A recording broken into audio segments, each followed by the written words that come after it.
at William A. Shomo Field at McKee Stadium, the home of our beloved Jeanette Jayhawks.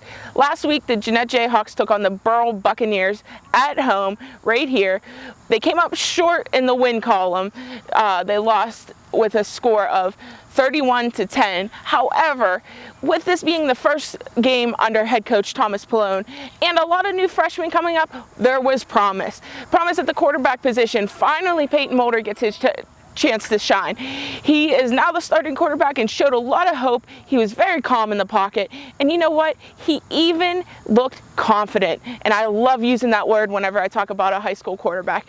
And not to mention, freshman Kamani Brown is taking reps at quarterback as well, and he's showing some real promise too. I look forward to watching him grow throughout the years and, you know, throughout the season as well.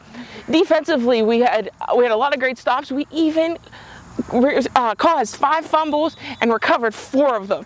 That is robbery there, and we like when the defense commits robbery.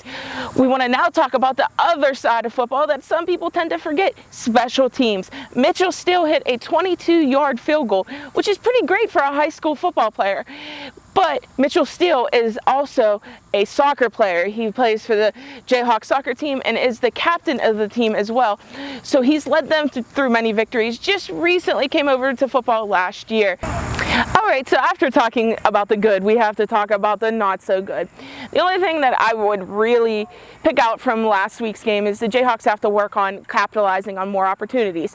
That's converting on third down, scoring once you get the turnover, and of course just finding the end zone a little bit more frequently. Once the Jayhawks work on capitalizing a little bit better, I think the scoreboard will tell a different story than it did last week. All right, guys, so we are here with Jayhawk TV's first ever Player of the Week, Michael Mason. Michael had 73 receiving yards and 14 rushing yards. How are you doing today, Michael? I'm doing great today. Good practice out here. Was it? Yes, sir. Yes, ma'am. You think?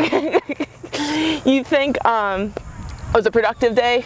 Yeah, I think it was. We're getting ready for EA this week. Now, we're going to throw it back to last week. Michael, I want to present you with this shirt from Big Frog Custom T-Shirts, who made the Jayhawk TV's Player of the Week shirt. Thank you.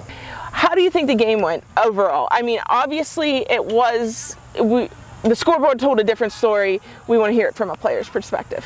Well, you know, it wasn't the turnout we were looking for. We always want to come out with a win, but there was bright spots in that game. We saw a lot better than last year. I thought the game plan by coach coming out in the second half was great.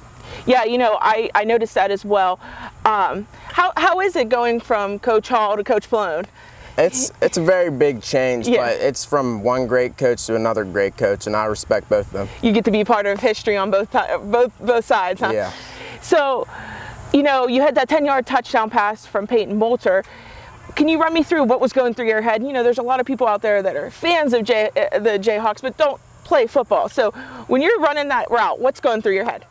I'm running that route. I'm just focused on scoring for the team. Yeah. And that route, great ball by Peyton Mulder, and the reason I was open was a route by Noah Sanders. Everybody doesn't see him running the route because I scored the touchdown, but that's why I scored that touchdown. So shout out to Noah Sanders there, huh? Yeah. So what, you know, you said you had a good day of practice. What do you think coming into next week for EA? Do you think you guys are ready? I think we are ready. I think we learned a lot from last year, and we're going to go out there against EA and give it our all. Yes, and you know, Burrell was a little bit bigger of a team. You guys are playing up in conference there. So when it comes to the single A teams, do you think you guys are ready to fight? I think we are.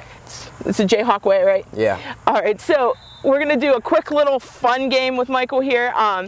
We know your football instincts are off the charts, so we just kind of want to see how fast you can answer questions that aren't about football. Okay? Okay. These are going to be random questions. I'm just going to ask them. You answer them as fast as you can. All right. If you had a superpower, what would it be? Probably super strength. Would you use it in a football game? Yes, 100%. What's your favorite fast food? McDonald's. What's your go-to meal? Probably steak. After practice, what's the first thing you grab to drink? Water. If you were a shape, what shape would you be? Shape? Yeah. circle, well-rounded. There you go. And last but not least, we wanted to ask you the big question: is cereal a soup? No. All right. Well, Michael, we got to know you a little bit. We talked about last week's game. We want to wish you best of luck versus EA, and I'm sure we'll be talking to you soon. Thank you very much. No problem. All right, this week's episode is brought to you by Buddy's Toys. Buddy's Toys is a locally owned handmade cat, dog, and bird toy business. But here's the thing. Yes, we know dogs chew toys. Yes, we know cats chew toys. But every purchase helps a shelter pet get a toy. You can't go wrong there because these prices are reasonably priced. They're a fraction of the price that you're going to pay at a pet store. And let me tell you, even though some of your dogs may chew through them, they're going to last a little bit longer. This week, the Jayhawks are home against East Allegheny. Kickoff is Friday at 7 o'clock. I look for all you Jeanette fans to be here and fill up the stands.